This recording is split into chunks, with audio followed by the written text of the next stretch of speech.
تو اپنے مشاہدات اور تجربات پر بات کرے گی۔ سائنس کہتی ہے کہ ایک دھماکہ ہوا تھا اور اس دھماکے کی پاداش میں یہ زمین بن گئی، اور پھر آہستہ آہستہ انسانوں کو کہتے ہیں کہ یہ پہلے بندر تھے، اور پھر ارتقائی منازل طے کرتے کرتے بندر آہستہ آہستہ انسان بن گئے۔ اس طرح کی ایک لاجک ہے، لیکن یہ ہماری سمجھ میں نہیں آتی۔ سمجھ میں اس وجہ سے نہیں آتی کہ اگر کہا جائے کہ یہ ساری الحمدللہ رب العالمین والعاقبۃ للمتقین والصلاة والسلام علی سید الانبیاء والمرسلین، اما بعد فاعوذ باللہ من الشیطان الرجیم، بسم اللہ الرحمن الرحیم۔ اذا وقعت الواقعہ لیس لوقعتها کاذبہ خافضۃ رافعہ اذا رجت الارض رجا وبست الجبال بسا فکانت ہباء منبثا وکنتم ازواجا ثلاثا فاصحاب المیمنۃ ما اصحاب المیمنہ واصحاب المشأمۃ ما اصحاب المشأمہ والسابقون السابقون اولئک المقربون فی جنات النعیم۔ صدق اللہ العظیم۔ محترم یاران گرامی، سامعین حاضرین، جامع مسجد بابری میں ماہانہ درس قرآن کا پہلا سبق آج جمعۃ المبارک کے دن شروع ہو رہا ہے، اور اسی طرح آپ احباب کو معلوم ہے کہ مختلف صورتوں کا باقاعدہ جس طرح آغاز کیا گیا ہے اس کے اسباق کا، تو جامع مسجد بابری میں قرآن پاک کی بڑی اہم صورت سورہ واقعہ کا سبق پڑھا جائے گا، اور سورہ واقعہ ترتیب کے اعتبار سے یہ 56 نمبر صورت ہے، اور قرآن پاک کے پاروں کی ترتیب کے اعتبار سے یہ 27ویں سپارے کے اندر سورہ مبارکہ موجود ہے، اور اس صورت کے اندر زیادہ تر قیامت کے احوال بیان کیے گئے ہیں، اور قیامت چونکہ یقینی ہے اور قیامت واقع ہو کے رہنی ہے، اس وجہ سے اس صورت کا نام بھی واقعہ رکھا کہ قیامت واقع ہونی ہے اور اس کے واقع ہونے میں کوئی شک و شبہ نہیں۔ اور اس سورہ مبارکہ میں زیادہ تر قیامت کے احوال بیان کیے گئے ہیں، اور اس کے علاوہ ضمناً کچھ اور مضمون بھی آئیں گے،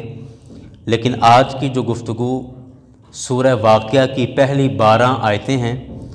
اور ان 12 آیتوں میں مجموعی طور پر قیامت کے احوال ہی بیان کیے گئے ہیں۔ سورہ واقعہ مجموعی طور پر بڑی فضیلت والی صورت ہے، اور ہمارے اکثر عاملین جو معمولات کرتے ہیں، وظائف اور چلہ کشی کرتے ہیں، ان کو یہ فرماتے ہوئے سنا کہ اگر رزق کی تنگی ہو اور رزق کے مسائل معاشی مسائل چل رہے ہوں، جیسے کہ آج کل مجموعی طور پر پاکستان کا ہر فرد تقریباً اس معاشی تنگی سے متاثر ہو رہا ہے، اللہ تعالیٰ سب کے رزق میں وسعت عطا فرمائے، اور اللہ تعالیٰ اس مشکل وقت میں ہمیں رزق حلال پر پابند اور قائم رہنے کی توفیق عطا فرمائے۔ تو یہ سورہ واقعہ اس مقصد کے لیے پڑھنا بھی بڑی فائدہ مند ہے، اور یہی بتایا جاتا ہے کہ سورہ واقعہ اگر کثرت کے ساتھ پڑھی جائے، گھر میں کثرت کے ساتھ یہ سورہ واقعہ پڑھی جائے، تو اللہ تعالیٰ رزق میں برکتیں عطا فرماتا ہے، اور رزق کے مسائل حل ہو جاتے ہیں۔ اور بعض عاملین کا یہ بھی فرمان ہے کہ سورہ واقعہ یہ رزق کے علاوہ حالات کی تنگی کی صورت میں بھی پڑھنے سے فائدہ ہوتا ہے۔ ویسے تو مجموعی طور پر پورا قرآن پاک ہی برکت والا ہے، اور میں اکثر دوستوں سے کہتا ہوں کہ قرآن پاک سے بڑا کوئی وظیفہ نہیں ہے، قرآن پاک سے بڑا کوئی چلہ نہیں ہے، قرآن پاک سے بڑا کوئی کلام نہیں ہے، قرآن پاک سے بڑھ کر کوئی کتاب نہیں ہے۔ الحمدللہ یہ اس کائنات کی سب سے آخری کتاب ہے، سب سے آخری کتاب، اور یہ اللہ کا کلام ہے۔ تو قرآن پاک کہیں سے بھی پڑھا جائے، جس اعتبار سے بھی پڑھا جائے، یہ قرآن پاک برکت والا ہی ہے۔ قرآن پاک نے خود کہا کہ قرآن پاک وَنُنَزِّلُ مِنَ الْقُرْآنِ مَا هُوَ شِفَاءٌ وَرَحْمَةٌ، کہ ہم نے قرآن میں نازل کیا جو شفا ہے اور رحمت ہے۔ قرآن نے خود اپنے بارے میں، یعنی اس کتاب کے بارے میں شفا بھی کہا اور اس کو رحمت بھی کہا، کہ یہ تمام بیماریوں سے قرآن کے اندر شفا ہے، اور سخت حالات میں قرآن رحمت ہے۔ تو وہ تو مجموعی طور پر پورا قرآن ہی شفا بھی ہے، رحمت بھی ہے، لیکن سورہ واقعہ کو خاص طور پر فرمایا گیا کہ سورہ واقعہ پڑھنے سے، مسلسل پڑھنے سے رزق کے مسئلے بھی حل ہوتے ہیں، اور ویسے اگر حالات کی تنگی ہو تو اللہ تعالیٰ اس میں بھی آسانی فرماتا ہے۔ سبق باقاعدہ شروع کرتے ہیں۔ رب کائنات نے فرمایا اذا وقعت الواقعہ، کہ جب ہونے والی ہو جائے گی، یا جب واقع ہونے والی واقع ہو جائے گی، مراد قیامت ہے، یعنی قیامت جو آنے والی ہے، جب وہ قیامت آ جائے گی، لیس لوقعتھا کاذبہ، اور اس کے ہونے میں کسی قسم کے انکار کی گنجائش نہیں ہے، یعنی قیامت آنی ہے اور قیامت کے آنے میں کوئی شک اور شبہ کی گنجائش نہیں ہے۔ یہاں پر ذہن میں ایک بات آتی ہے کہ یہ تو مسلمانوں کا قول ہے نا، یا مسلمان قرآن پاک کو مانتے ہیں، تو اب جو بندہ قرآن کو ہی نہیں مانتا، وہ کیسے آپ اس کو سمجھائیں گے کہ قیامت آئے گی اور قیامت آنی ہے اور قیامت کا آنا ضروری ہے؟ وہ تو کہ اگر آپ اسے کہیں گے چونکہ قرآن پاک میں آیا، تو وہ کہے گا میں تو قرآن کو نہیں مانتا، میں تو مسلمان نہیں ہوں، تو میں آپ کی اس بات کو کیسے مان لوں کہ ایک وقت آئے گا کہ سب کچھ ختم ہو جائے گا اور سارا کچھ تہس نہس ہو جائے گا۔ تو یاران گرامی، تھوڑا سا اگر ہم آخرت کے بارے میں غور کر لیں تو عقلی طور پر بھی ہمیں سمجھ آتی ہے کہ بالآخر ایسا وقت آئے گا کہ جب یہ کائنات کا سارا نظام ختم ہو جائے گا۔ آپ سوچیں کیسے؟ دیکھیں، ایک وقت تھا کہ یہ کائنات بالکل بھی، اس کائنات کا کوئی وجود نہیں تھا، پھر یہ کائنات بنی، یہ زمین بنی۔ ہمارا مسلمانوں کا یہ اعتقاد ہے کہ اللہ تعالیٰ نے ایک باقاعدہ ایک طریقے سے زمین بنائی، آسمان بنائے، پھر اس میں لوگوں کو آباد کیا، حضرت آدم علیہ السلام کے ذریعے اس میں انسان آباد ہوئے۔ یہ اسلام کا ایک پورا تصور ہے۔ سائنس، چونکہ سائنس نے تو قرآن پاک پر تحقیق نہیں کرنی، وہ تو اپنے مشاہدات اور تجربات پر بات کرے گی۔ سائنس کہتی ہے کہ ایک دھماکہ ہوا تھا، اور اس دھماکے کی پاداش میں یہ زمین بن گئی، اور پھر آہستہ آہستہ انسانوں کو کہتے ہیں کہ یہ پہلے بندر تھے، اور پھر ارتقائی منازل طے کرتے کرتے بندر آہستہ آہستہ انسان بن گئے۔ اس طرح کی ایک لاجک ہے، لیکن یہ ہماری سمجھ میں نہیں آتی۔ سمجھ میں اس وجہ سے نہیں آتی کہ اگر کہا جائے کہ یہ ساری کائنات ایک دھماکہ ہوا تھا اور اس دھماکے کی وجہ سے یہ کائنات بن گئی، تو آپ سوچیں کہ جب کہیں بھی دھماکہ ہو، آج سے چند سال پہلے ہمارے ملک پاکستان بڑی مشکل حالات سے گزر رہا تھا، دہشت گردی کے حوالے سے۔ آئے دن ہم دیکھ رہے تھے کہیں نہ کہیں دھماکے ہو رہے ہیں۔ لاہور داتا دربار پر حملہ ہوا، وہاں پر دھماکہ ہوا، اور کئی جگہوں پر آئے دن بم بلاسٹ ہوتے تھے۔ ہم دیکھتے ہیں کہ جہاں پر بھی دھماکہ ہوتا ہے تو دھماکے میں چیزیں اس قدر ترتیب کے ساتھ نہیں ہوتی۔ دھماکہ ترتیب کے بکھر جانے کا نام ہے۔ کہیں بھی دھماکہ ہوگا تو وہاں پر شے ایک ترتیب کے ساتھ نہیں ہوگی، ترتیب بکھر جائے گی۔ جو چیز جہاں جہاں بھی آپ جوڑ کر بڑا خوبصورت کمرہ سجا دیں اور اس کے بعد وہاں پر بم بلاسٹ کر دیں تو ایک بھی چیز اپنی ترتیب پر باقی نہیں رہے گی. لیکن ہم دیکھتے ہیں کہ کائنات کی تو ہر شے ایک ترتیب کے ساتھ چل رہی ہے. سورج اپنی ترتیب کے ساتھ آ رہا ہے، چاند اپنی ترتیب کے ساتھ، ستارے سیارے ان کی ایک اپنی ترتیب ہے، دن رات کی ایک اپنی ترتیب ہے. کبھی ایسا نہیں ہوا کہ ہمارے ہاں ہونا دن تھا لیکن غلطی سے رات ہو گئی، یا رات ہونی تھی اور غلطی سے دن ہو گیا، یا چاند کی تاریخ تھی، چاند نکلنے کی تاریخیں تھیں اور ان تاریخوں میں چاند چھپ گیا اور چاند چھپنے کی تاریخوں میں چاند نکل آیا ہو. کبھی ایسا نہیں ہوا، کبھی ایسا نہیں ہوا. پھر زمین کے اندر اب دیکھتے ہیں کہ زمین کے اندر اگر ہم انار کا دانہ پھینکتے ہیں تو انار کا پودا اگتا ہے. کبھی ایسا نہیں ہوا کہ گندم بوئی ہو اور وہاں پر کھجوریں اگ گئی ہوں. مطلب زمین کا سارا نظام بے ترتیب نہیں ہے. کائنات کی ہر شے ایک ترتیب کے ساتھ چل رہی ہے. اور اگر کائنات دھماکے کے ساتھ بنی ہے تو دھماکے میں نہ اس قدر حسن ہوتا ہے اور نہ اس قدر ترتیب ہوتی ہے. دھماکہ حسن کے ختم ہو جانے کا نام ہے اور ترتیب کے بکھر جانے کا نام ہے. اس وجہ سے عقل بھی نہیں مانتی کہ یہ کائنات ایک دھماکے کی وجہ سے وجود میں آ گئی ہو. نہیں، اس کا واقعتاً کوئی بنانے والا ہے، اس کو کوئی چلانے والا ہے، اور یہ اس کی ترتیب سے سمجھ آتی ہے کہ اس کے پیچھے کوئی ماسٹر مائنڈ ہے، اس کے پیچھے کوئی طاقت ہے جو پراپر ایک طریقے سے اس کائنات کے سارے نظام کو چلا رہی ہے. اسی طرح یہ بات چلو ضمناً آ گئی، لیکن قیامت کے حوالے سے میں عرض کروں کہ ہم دیکھتے ہیں کہ زمانہ ہر لحاظ سے بدل رہا ہے. مختلف ادوار میں، مختلف دور میں زمانہ بدلتا ہے، لوگ بدلتے ہیں. لوگ پیدا ہوتے ہیں، پھر وہ جوان ہوتے ہیں، پھر بوڑھے ہوتے ہیں، پھر وہ ختم ہو جاتے ہیں، یعنی وہ فوت ہو جاتے ہیں، ان کو قبر کے اندر دفن کر دیا جاتا ہے. اسی طرح جانوروں میں دیکھیں تو وہ بھی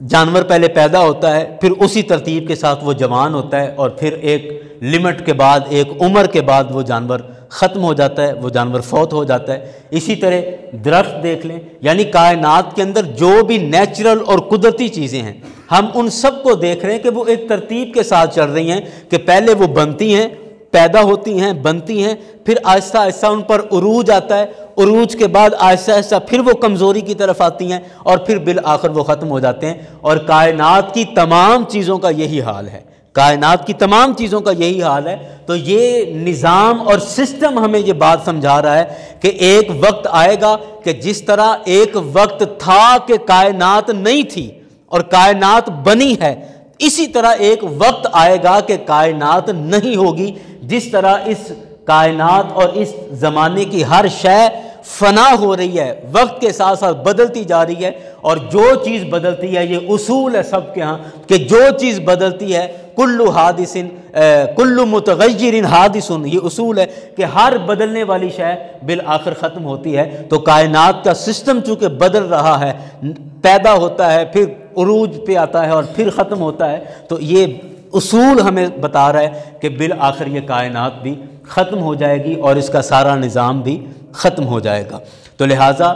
قیامت کا آنا یہ قرآن پاک نے تو بیان فرمایا، اللہ اور اس کے رسول کا تو حکم ہے ہی. اس کے علاوہ اگر ہم اس کائنات پر غور کریں تو تب بھی پتہ چلتا ہے، عقل بھی کہتی ہے کہ ایک وقت بالآخر آئے گا کہ جب یہ سارا سسٹم اور سارا نظام ختم ہو جائے گا اور یہ سارا نظام فنا ہو جائے گا. اس وجہ سے قیامت ایک ایسی چیز ہے کہ جس کا کسی طرح بھی انکار نہیں کیا جا سکتا. یعنی آپ عقل سے سوچیں پھر بھی انکار نہیں کیا جا سکتا، اور اگر آپ قرآن سے دیکھیں، حدیث سے دیکھیں تو پھر بھی آخرت کا، قیامت کا انکار نہیں کیا جا سکتا. اسی طرح فرمایا لیسا لوقعتھا کاذبہ، کہ اس کے واقع ہونے پر کسی انکار اور کسی جھوٹ کی گنجائش نہیں ہے. قیامت کے واقع ہونے پر وہ بالآخر واقع ہوگی. قیامت آنی ہے، کب آنی ہے اس کے بارے ہم انسانوں کے پاس فائنل اور حتمی علم موجود نہیں ہے. اشارے موجود ہیں، اور اشارے بھی صرف وہی جو رسول اکرم صلی اللہ علیہ وسلم نے ہمیں بتا دیے کہ قیامت کے قریب ایسا ایسا ہوگا. جو نشانیاں، جو علامتیں بیان فرمائیں وہ صرف اشارے موجود ہیں، حتمی اور فائنل علم کسی کے پاس نہیں ہے ہم انسانوں میں کہ قیامت کب آئے گی. اللہ اکبر، اللہ اکبر. ارشاد فرمایا خافضۃ رافعہ، کہ وہ قیامت پست اور نیچا کرنے والی ہے اور وہ قیامت بلند کرنے والی ہے۔ اب اس کے دو مطلب ہیں کہ قیامت کے دن نیچے کون ہوں گے، پست کون ہوں گے اور بلند کون ہوں گے۔ ایک تو اس کا مطلب یہ ہے کہ اللہ کے جو نیک اور صالحین ہیں، جنہوں نے اپنی زندگی اللہ اور اس کے رسول کے حکم کے مطابق گزاری ہے، وہ قیامت کے دن بلند ہو جائیں گے، مطلب ان کو اللہ تعالیٰ جنت عطا فرمائے گا، اور جنت چونکہ بلندی پر ہے اس وجہ سے فرمایا کہ قیامت کے دن کچھ لوگ بلند ہوں گے، یعنی وہ جنت میں داخل ہو جائیں گے، اور کچھ لوگ پست ہو جائیں گے، مطلب جو کافر ہیں جو جہنم میں جائیں گے، اور جہنم چونکہ زمین کی تہوں کے نیچے ہے اس وجہ سے فرمایا کہ کچھ لوگ پست ہو جائیں گے، یعنی کہ وہ نیچے چلے جائیں گے، یعنی جہنم میں چلے جائیں گے۔ ایک تو مطلب یہ، اور ایک مطلب صوفیاء نے اس کا بیان فرمایا۔ صوفیاء فرماتے ہیں کہ اس آیت کا ایک مطلب یہ بھی ہے کہ جتنے لوگ اپنی دنیا کی زندگی بلند ہو کر گزارتے ہیں، اکڑ کے ساتھ گزارتے ہیں، غرور اور تکبر کے ساتھ گزارتے ہیں، اور اس اکڑ میں اپنی جوانی اور اپنی زندگی گزارتے ہیں کہ میرا کوئی کیا بگاڑ سکتا ہے، میرا کوئی بال بھی بیکا نہیں کر سکتا، مجھے کون ہے پوچھنے والا، کون ہے جو میرے سامنے آئے گا، کون ہے جو مجھ سے ٹکر لے گا۔ بعض دفعہ انسان اپنی طاقت کے غرور میں، اپنی دولت کے غرور میں، یا اپنی برادری کی وجہ سے، یا اپنی سیاسی طاقت کی وجہ سے، یا معاشی طاقت کی وجہ سے انسان سمجھتا ہے کہ میرا تو یہاں پر کوئی بال بھی بیکا نہیں کر سکتا، میرے کو تو کوئی ہاتھ بھی نہیں لگا سکتا۔ تو اللہ نے فرمایا کہ جو اکڑنے والے اور بلند ہونے والے ہیں وہ قیامت جب آئے گی تو وہ بھی سارے پست ہو جائیں گے، تب سارے برابر ہو جائیں گے۔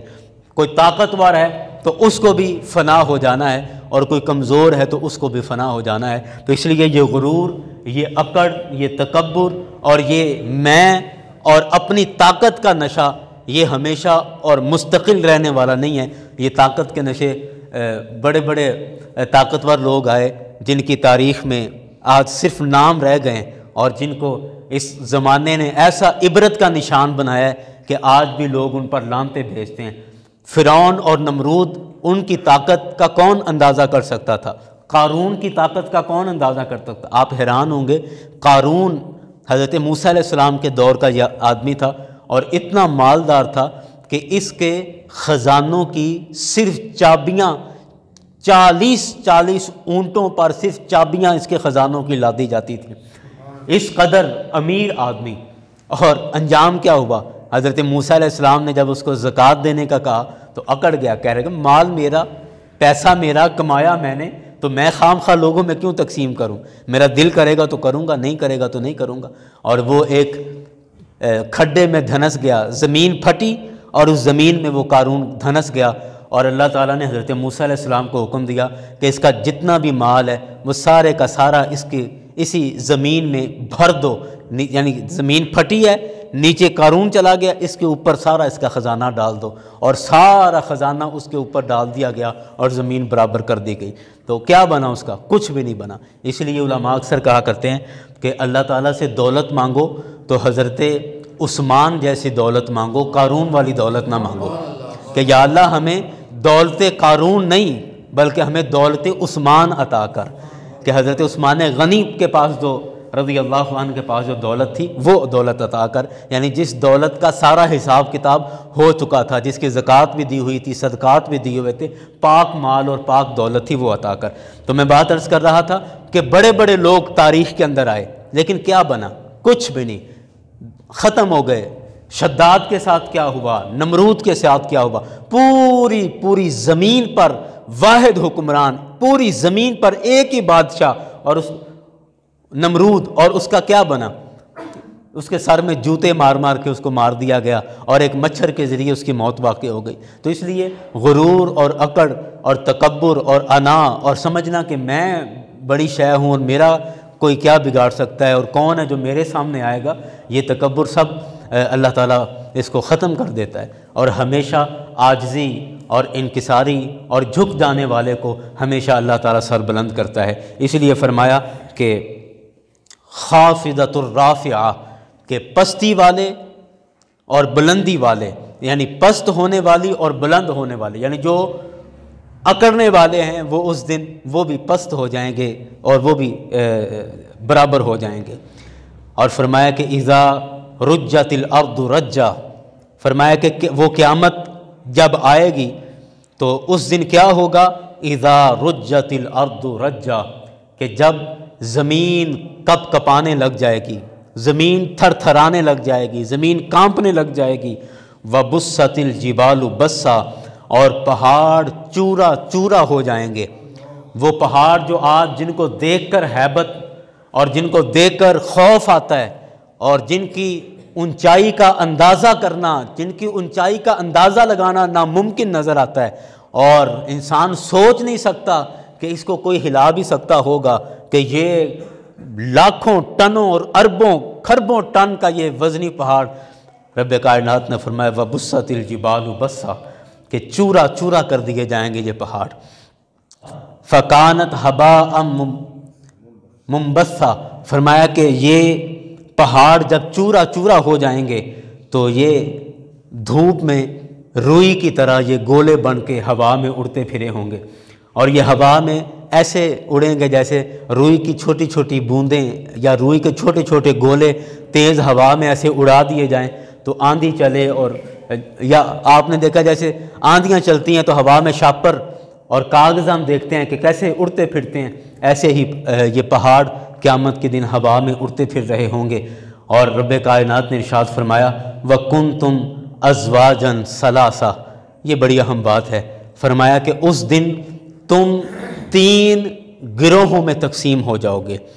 3 طبقوں میں تم سب تقسیم ہو جاؤ گے۔ یہ ہم سب انسانوں کو کہا جا رہا ہے کہ انسان اس دن 3 طبقوں میں تقسیم ہو جائیں گے قیامت کے دن۔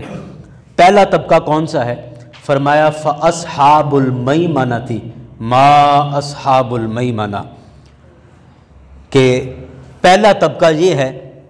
کہ اصحاب المیمنہ، دائیں طرف والے،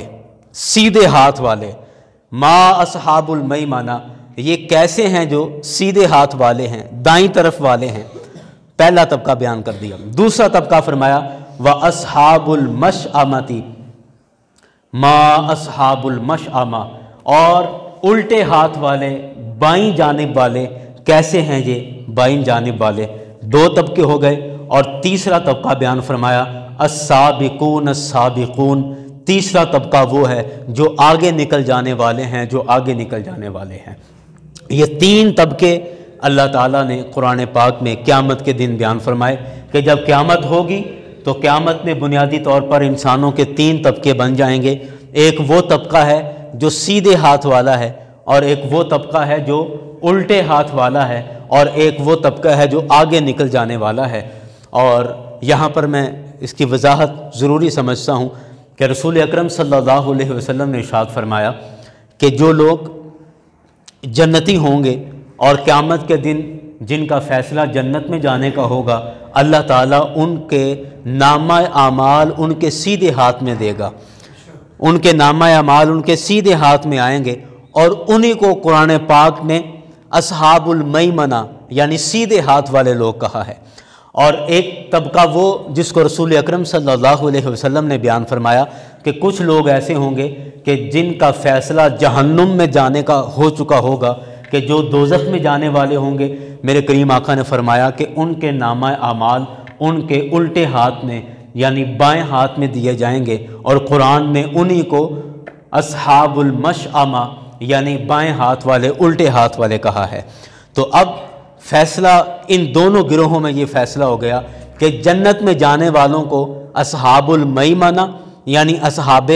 یمین سیدھے ہاتھ والے، اور جہنم میں جانے والوں کو اصحاب مشأمہ یعنی کہ الٹے ہاتھ والے لوگ کہا گیا، اور رسول اکرم صلی اللہ علیہ وسلم نے بھی یہی وضاحت بیان فرمائی ہے۔ لیکن اب مزیدار طبقہ وہ ہے جو تیسرا طبقہ ہے، جن کے بارے میں قرآن نے کہا السابقون السابقون، بہت آگے نکل جانے والے، آگے نکل جانے والے ہیں۔ وہ کون ہیں جو آگے نکل جانے والے ہیں؟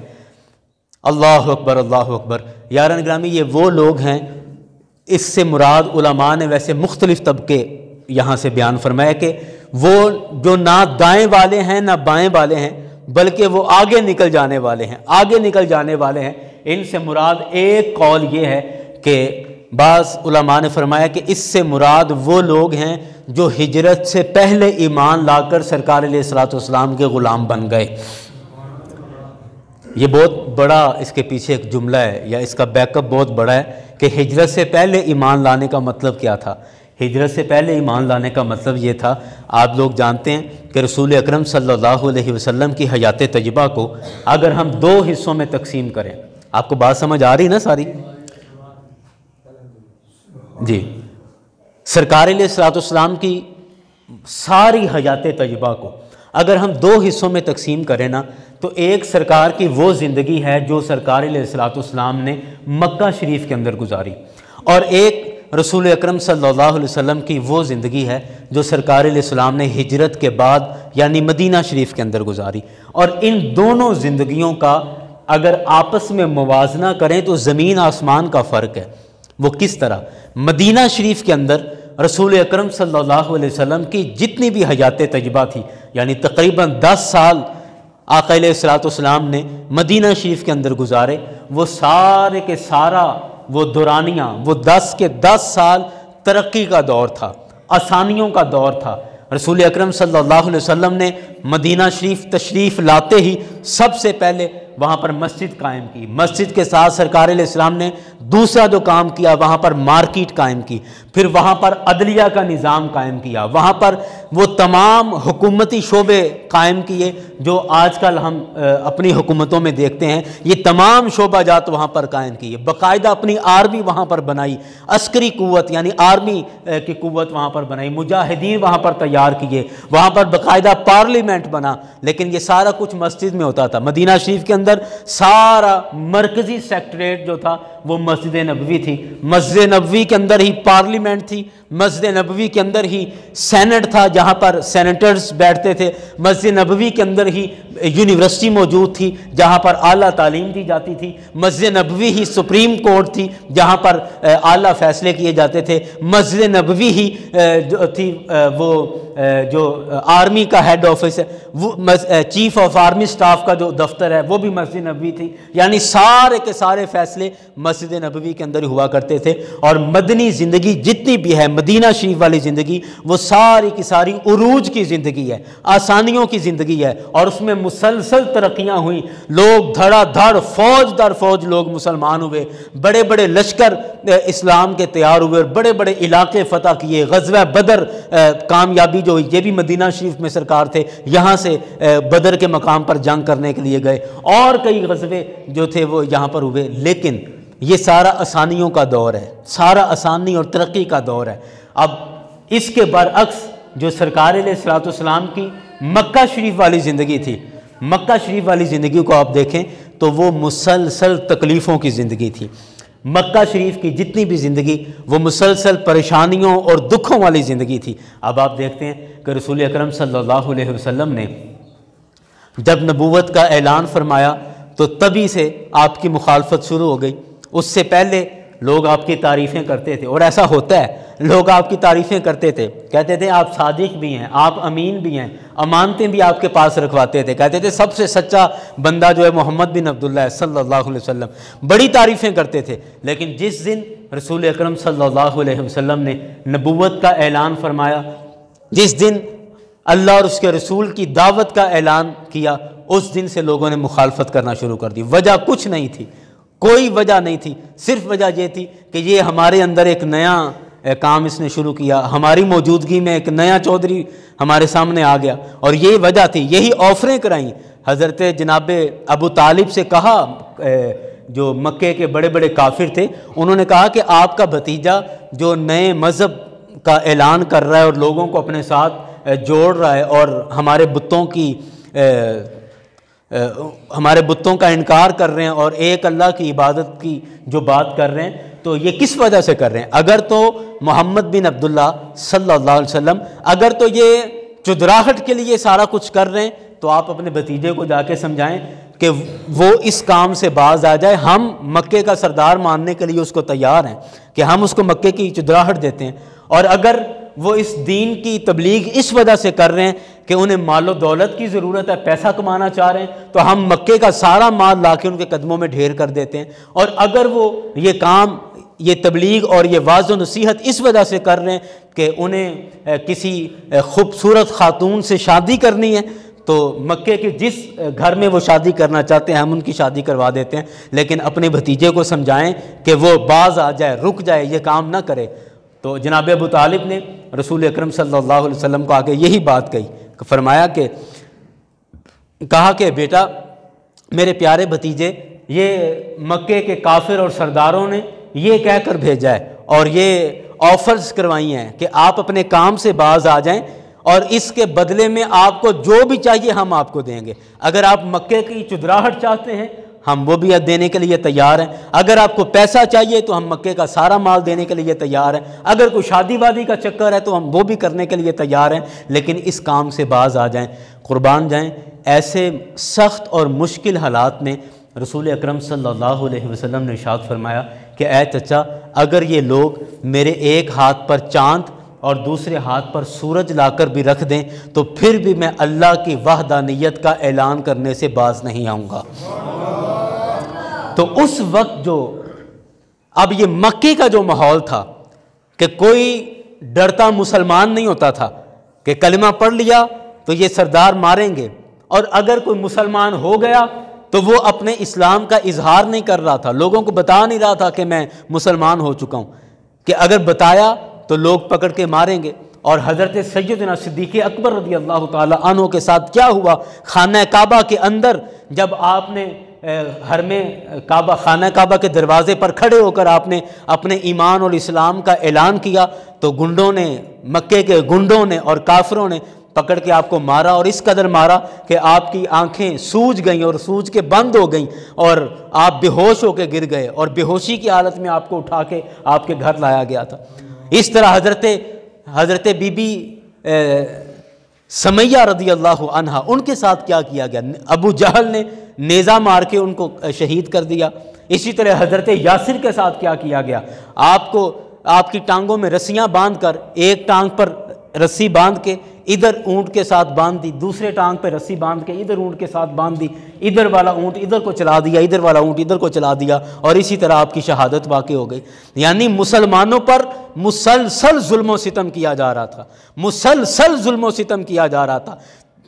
شیب ابی طالب میں رسول اکرم صلی اللہ علیہ وسلم کا کھانا پینا بند کر دیا گیا، 2 سال تک آپ کا بائیکاٹ کر دیا، کہا خبردار کوئی بھی محمد بن عبداللہ کے ساتھ کسی نے ملاقات کی تو نہ آپ کو کھانے دیا جاتا تھا، نہ پانی پہنچایا جاتا تھا، نہ کھانا پہنچایا جاتا تھا۔ کبھی میرے کریم آقا اگر لوگوں کے درمیان قرآن پڑھتے اور لوگوں کو جمع کر کے تبلیغ کرنا چاہتے تو وہاں پر کافر آ کے ریت اٹھا کے میرے کریم آقا کے چہرے مبارک پر ڈال دیتے، سرکار کی زلفوں پر ریت ڈال دیتے، میرے کریم آقا کی داڑھی مبارک پر ڈال دیتے۔ کبھی میرے کریم آقا اگر نماز پڑھ رہے ہوتے تو اونٹ کی اوجڑی لا کے، عقبہ بن ابی معیط جیسا لانتی کافر اونٹ کی اوجڑی اٹھا کے میرے کریم آقا صلی اللہ علیہ وسلم کے اوپر ڈال دیتا۔ حالانکہ آپ دیکھتے ہیں کہ اوجڑی تو محلے میں پڑی ہو تو پوری گلی میں بدبو آتی رہتی ہے، اور اوپر ڈال دی جائے، اور حالت نماز کے اندر سرکار کے اوپر اونٹ کی اوجڑی ڈال کے اور پھر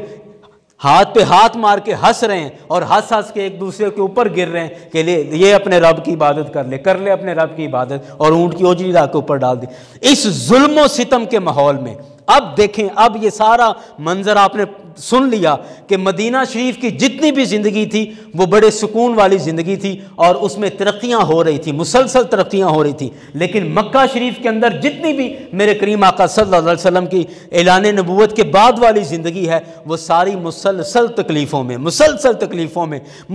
تکلیفوں میں، اور اس تکلیف کے ماحول میں جو لوگ کریم آقا کے ساتھ کھڑے ہو گئے، اس مشکل ماحول میں جنہوں نے کلمہ پڑھا اور حضور کی غلامی اختیار کی اور سرکار کے ساتھ سینہ تان کے کھڑے ہو گئے، ان کو پھر قرآن نے بھی ان کو پھر بھلایا نہیں ہے۔ قرآن نے کہا کہ السابقون السابقون، وہ جو بہت آگے نکل گئے،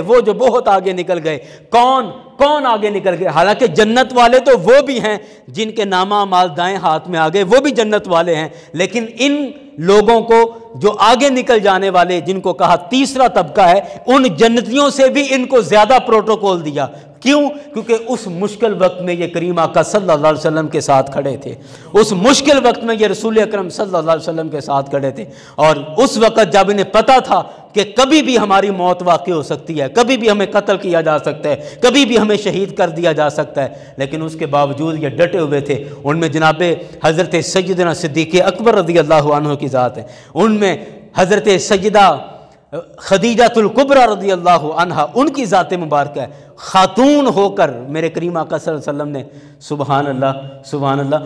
حضرت سیدہ عائشہ صدیقہ سرکار کی زوجہ ہیں، ام المومنین ہیں۔ ایک دن ایسے گھر میں بیٹھے ہوئے تھے تو آپ نے سرکار علیہ الصلوۃ والسلام سے پوچھا، خواتین ہے نا تو بیوی کے ذہن میں ہوتا ہے کہ میرا شوہر سب سے زیادہ مجھ سے محبت کرے، ایک فطری بات ہے۔ تو سیدہ عائشہ صدیقہ رضی اللہ عنہا، اس میں کوئی شک نہیں کہ میرے کریم آقا کی بہت محبوب زوجہ تھی، اور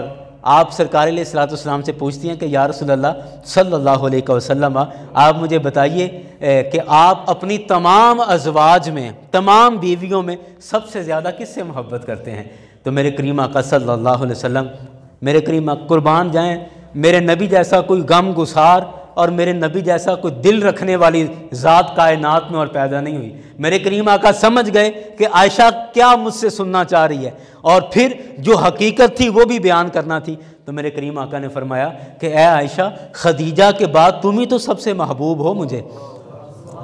خدیجہ کے بعد تم ہی تو سب سے پیاری ہو مجھے۔ اور اس جملے پر سیدہ عائشہ صدیقہ رضی اللہ عنہ بالکل مطمئن بھی ہو گئیں، اور آپ نے سچ بات بھی بیان کی کہ خدیجہ کے بعد، اور آپ سے پوچھا گیا یا رسول اللہ صلی اللہ علیہ وسلم، خدیجہ میں ایسی کون سی خوبی تھی کہ جو آپ، حالانکہ وہ آپ سے عمر میں 15 سال بڑی تھی، اور پھر وہ کنواری بھی نہیں تھی، پہلے 2 دفعہ ان کی شادی ہو چکی تھی، تیسری دفعہ حضرت بی بی خدیجہ کی شادی آپ کے ساتھ ہوئی ہے، اور حالانکہ بعد میں کئی آپ کی ازواج کنواری تھیں جو آپ کے نکاح مبارک کے اندر آئی ہیں، اور کم عمر بیویاں بھی آپ کے نکاح مبارک میں آئی ہیں، تو اس کے باوجود آپ سب سے زیادہ محبت خدیجہ سے کیوں کرتے ہیں؟ میرے کریم آقا نے فرمایا کہ خدیجہ سے میں محبت ایسے ہی نہیں کرتا، اس کی سب سے بڑی وجہ یہ ہے کہ خدیجہ نے اس وقت میری مدد کی جب سب لوگ میری مخالفت کر رہے تھے، کہ جب مجھ پر مشکل وقت تھا، جب اسلام کا آغاز تھا، ابتدا تھی اسلام کی، اور اس کے مال نے اس وقت میری مدد کی جب بظاہر میرے پاس مال نہیں تھا، تو خدیجہ کے مال نے میری مدد کی، اور خدیجہ نے اس وقت میری مدد کی، میرا حوصلہ بڑھایا، میری ہمت بڑھائی جب مکے کے سب لوگ میری مخالفت کر رہے تھے۔ اور تیسرا آپ نے فرمایا کہ اللہ نے خدیجہ کے بطن سے مجھے اولاد عطا فرمائی ہے، اس وجہ سے میں سب سے زیادہ اس سے محبت کرتا ہوں۔ تو یاران گرامی، یہ جو عنصر ہے کہ مشکل وقت میں کون آپ کے ساتھ کھڑا ہوا ہے، مشکل وقت میں کون آپ کے ساتھ ہے، آسانیوں میں جب آپ کا ستارہ چمک رہا ہو، جب آپ پر عروج ہو، جب جوانی ہو اور آپ مال و دولت کی ریل پیل ہو، طاقت ہو آپ کے پاس، تب تو لوگ آپ کے ساتھ جڑتے ہی جڑتے ہیں، لیکن اصل اخلاص اور اصل جو چمکنے والے اور اصل محبت والے وہ ہیں کہ جو مشکل وقت میں بھی آپ کے ساتھ کھڑے ہوں، جو مشکل وقت میں آپ کے ساتھ کھڑے ہوں۔ قرآن نے ان کو الگ کر کے بیان کیا، فرمایا السابقون السابقون، ان کا نام ہی نہیں لیا۔ دیکھیں لفظ کون سے بولے، السابقون السابقون، بہت آگے نکل جانے والے، بہت آگے نکل جانے والے۔ یعنی ادھر کہا کہ اب میں بات کو سمیٹتا ہوں اور گفتگو کو ختم کرنے کی طرف لے کے آ رہا ہوں۔ فرمایا مجموعی طور پر قرآن نے کہ 3 طبقے ہوں گے قیامت کے دن، ایک وہ جنت والے جن کو کہا کہ دائیں طرف والے، سیدھے ہاتھ والے یعنی جنت والے ہیں، ایک جہنم والے جن کو کہا کہ الٹے ہاتھ والے ہیں۔ اور دیکھیں کہ جنتیوں سے آگے جن کا مقام بیان فرمایا، ان کے لیے کہا السابقون السابقون، بہت آگے نکل جانے والے، آگے نکل جانے والے۔ اور ان کے لیے ایک اور لفظ بولا، فرمایا اولئک المقربون، یہی وہ لوگ ہیں جو رب کے بھی قریب ہیں اور میرے حبیب کے بھی قریب ہیں۔ اولئک المقربون، یہی مقرب ہیں، مقرب یہی ہیں۔ مسلمان تو اور بھی بہت سارے ہیں، جنتی اور بھی بہت سارے ہیں، لیکن مقرب یہی ہیں جو مشکل وقت میں ساتھ کھڑے ہیں، جو تکلیف کے وقت میں جو ساتھ کھڑے ہیں۔ اور پھر فرمایا فی جنات النعیم، اور نعمت والے باغوں کے اندر، نعمت والی جنت کے اندر یہ ہوں گے۔ صرف جنت نہیں بلکہ نعمتوں والی جنت، اور یعنی جنت کی بھی ایک اور خوبی اور جنت کا ایک اور درجہ بیان کر کے کہا کہ یہ جنت میں بھی اگلے درجے پر ہوں گے اور ویسے بھی یہ بہت آگے نکل جانے والے ہیں۔ اور اس کی وجہ کیا کہ یہ مشکل وقت میں میرے حبیب علیہ الصلوۃ والسلام کے ساتھ کھڑے تھے۔ اس لیے کہا کہ یہ وہ تیسرا طبقہ وہ ہے کہ جو ہجرت سے پہلے مسلمان ہوئے اور ہجرت سے پہلے جو ایمان لے کے آئے، یعنی کہ مشکل وقت میں جو رسول اکرم صلی اللہ علیہ وسلم کے ساتھ رہے۔ یاران گرامی، میں بات کو ختم کر رہا ہوں ان الفاظ کے ساتھ کہ آج کی پوری گفتگو کا خلاصہ یہ ہے کہ قیامت آنی ہے اور قیامت کے احوال بیان کیے، اور قیامت سے کوئی بندہ بچ نہیں سکتا۔ اس لیے قیامت پر ایمان اور یقین رکھنا یہ ہم سب کہ ایمان کا حصہ ہے، اور قیامت کا انکار کسی صورت بھی نہیں کیا جا سکتا۔ تو جب قیامت آنی ہی ہے اور اس کا انکار کسی بھی صورت نہیں ہو سکتا، تو پھر عقل مندی یہی ہے کہ قیامت آنے سے پہلے اس کی تیاری کر لی جائے۔ عقل مندی یہی ہے، جب پتہ ہے کہ بس آنے والی ہے اور بس نے آنا ہے اور اس کے بعد پھر بس نکل جائے گی، تو عقل مند وہی ہے جو ٹائم سے تیار ہو کے اپنا سامان باندھ کے بس سٹاپ پر جا کے کھڑا ہو جائے، وہی پھر کامیاب ہوگا اور منزل مقصود تک پہنچے گا۔ اور جو بندہ جسے پتہ بھی ہے کہ گاڑی آنی ہے، آنے والی ہے اور ضرور آئے گی، اور اس کے باوجود وہ گھر میں ہاتھ پہ ہاتھ دھر کے بیٹھا رہے، وہ پھر منزل مقصود تک نہیں پہنچ سکتا۔ اس لیے جب پتہ ہے کہ آنی ہے تو پھر عقل مندی یہی ہے کہ تیاری کر لی جائے، تیاری کر لی جائے تاکہ منزل مقصود تک پہنچ جائیں۔ اور ہماری منزل مقصود جنت ہے، جنت ہماری منزل مقصود ہے، اور وہاں تک پہنچنے کے لیے ضروری ہے کہ ہم تیاری کر لیں اور وقت پر اپنی تیاری مکمل کر لیں۔ اور دوسری بات جو آج کے درس کا خلاصہ ہے وہ یہ ہے کہ ہم بعض دفعہ اچھے حالات میں تو خود کو مسلمان کہتے بھی ہیں، سمجھتے بھی ہیں، مانتے بھی ہیں، لیکن جب ہم پر مشکل وقت آتا ہے نا تو پھر ہمارے پیر ڈگمگانے لگ جاتے ہیں۔ ہم بعض دفعہ خدا سے بھی شکوے کرنے لگ جاتے ہیں، ہم بعض دفعہ اللہ کے رسول سے بھی شکوے کرنے لگ جاتے ہیں، بعض دفعہ ہم اپنے ایمان پر شکوے کرنے لگ جاتے ہیں۔ یہ غلط بات ہے، یہ بری بات ہے کہ اگر تو ہمارے پاس مال و دولت ہو تو ہم کہتے ہیں جی نہیں جی اللہ دا بڑا کرم ہے، بڑا اللہ دا کرم ہے جی، میں تو بس جی جتنا بھی شکر ادا کرا کم، ہم یہ جملے بول رہے ہوتے ہیں۔ لیکن اگر اللہ نہ کرے، اگر ہم پر مشکل وقت آ جائے، حالات سخت ہو جائیں، کوئی مسلسل آزمائشیں آ رہی ہوں، تو ہم اس پر پھر ہمارا ایمان کمزور ہو جاتا ہے اور پھر ہم شکوے کرنا شروع کر دیتے ہیں۔ اور بعض دفعہ تو ایسے جملے سننے کو ملتے ہیں کہ توبہ استغفار، وہ سیدھا کفر ہم زبانوں سے بکنے لگ جاتے ہیں کہ پتہ نہیں اللہ نے ساڈا گھر ہی نظر آیا ہے، ساری مصیبتاں ساڈے تے ہی آنیاں ہیں، اور فلانا ویکھنا وہ ساڈے تو کنا غریب ہوندا سی، ہن کنا امیر ہو گیا ہے اور ساڈے پلے ککھ نہیں رہ گیا، میرا مسلسل نقصان ہو رہا ہے، جی ہو رہا ہے۔ اس طرح ہم شکوے شروع کر دیتے ہیں۔ یہ پھر بات وہی آ گئی کہ جو مشکل میں کھڑے رہیں اور مشکل میں ڈٹے رہیں، ان کے لیے پھر اللہ کے انعام بھی ویسے ہیں۔ العطایا علی قدر البلایا، کہ انعام اتنا ہی بڑا ہوتا ہے جتنا امتحان مشکل ہوتا ہے، اور جو مشکل امتحان سے نہیں گزر سکتا وہ بڑا انعام نہیں لے سکتا۔ تو بڑے انعام لینے کے لیے مشکل امتحانات سے گزرنا پڑے گا۔ آج اگر پوری دنیا کے اندر ابو بکر صدیق رضی اللہ عنہ کا نام ہے تو یہ نام ایسے نہیں ہے، یہ نام ایسے نہیں ہے، بڑی ماریں کھائی ہیں اور بڑا مشکل وقت دیکھا ہے، بڑا مشکل وقت گزارا ہے، اور یہ نام ایسے نہیں بنتے۔ آج اگر حضرت عمر بن خطاب رضی اللہ عنہ کا نام ہے کائنات کے اندر تو یہ نام ایسے نہیں ہے، اس کے پیچھے ایک لمبی داستان ہے۔ اور آج حضرت عثمان غنی، آج سرکار کے جان نثاروں کو، آج اگر حضرت بلال حبشی کا نام لے کر ہماری آنکھوں میں آنسو آ جاتے ہیں تو اس کے پیچھے وہ تپتی ریت کے اوپر وہ کھائے ہوئے کوڑے اس کے پیچھے ہیں، اور وہ گرم پتھر اس کے پیچھے ہیں، وہ گرم لوہے کی سلاخیں اس کے پیچھے ہیں جو آگ میں گرم کر کر کے آپ کے جسم پر لگائی جاتی تھی۔ ایک دکھ اور تکلیفوں کی لمبی داستان ہے، پھر جا کر نام پیدا ہوتا ہے۔ اللہ کریم سے دعا ہے کہ اللہ تعالی ہمیں ایمان کی مضبوطی عطا فرمائے، حالات بھلے مشکل ہوں یا آسان ہوں، اللہ تعالیٰ ایمان کی مضبوطی عطا فرمائے اور اپنے ایمان پر ڈٹے رہنے کی توفیق عطا فرمائے۔ ایمان سے بڑھ کر ہمارے پاس کوئی طاقت نہیں ہے، اسلام سے بڑھ کر ہمارے پاس کوئی طاقت نہیں ہے۔ ہم مسلمان ہیں اور ہم ایمان والے ہیں، یہی ہماری سب سے بڑی طاقت ہے، اور قرآن سے بڑھ کر ہمارے پاس کوئی کتاب نہیں ہے۔ ہم سارے کے سارے مسلمان قرآن پر جمع ہو سکتے ہیں، رسول اکرم صلی اللہ علیہ وسلم کی ذات اقدس پر ہم سب لوگ جمع ہو سکتے ہیں، اور قرآن اور اللہ کے حبیب صلی اللہ علیہ وسلم، یہ دو چیزیں ہمارے پاس ایسی ہیں کہ جن پر پوری امت آج بھی جمع ہو سکتی ہے، آج بھی جمع ہو سکتی ہے۔ اور ہمیں چاہیے کہ ہم آپس کے اختلافات، آپس کے مسائل اور آپس کی نفرتیں اور کدورتیں ختم کر دیں۔ زمانے چلے گئے ہیں، ایک وقت تھا آج سے 20-25 سال پہلے کہ جب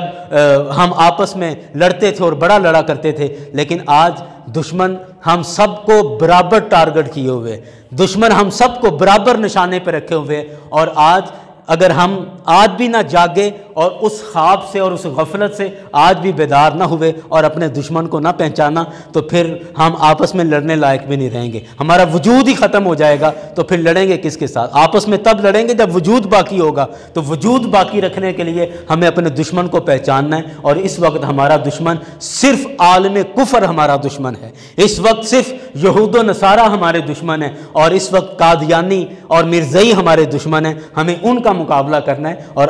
آپس کی نفرتیں ختم کرنی ہوں گی، اور ایک پلیٹ فارم پر، ایک جگہ پر جمع ہو کر اللہ اور اس کے رسول کے نام کو بلند کرنا ہوگا۔ اللہ کریم کی بارگاہ میں دعا ہے کہ اللہ تعالی ہمیں نفرتوں سے ہٹ کر محبتیں تقسیم کرنے اور ایک جگہ پر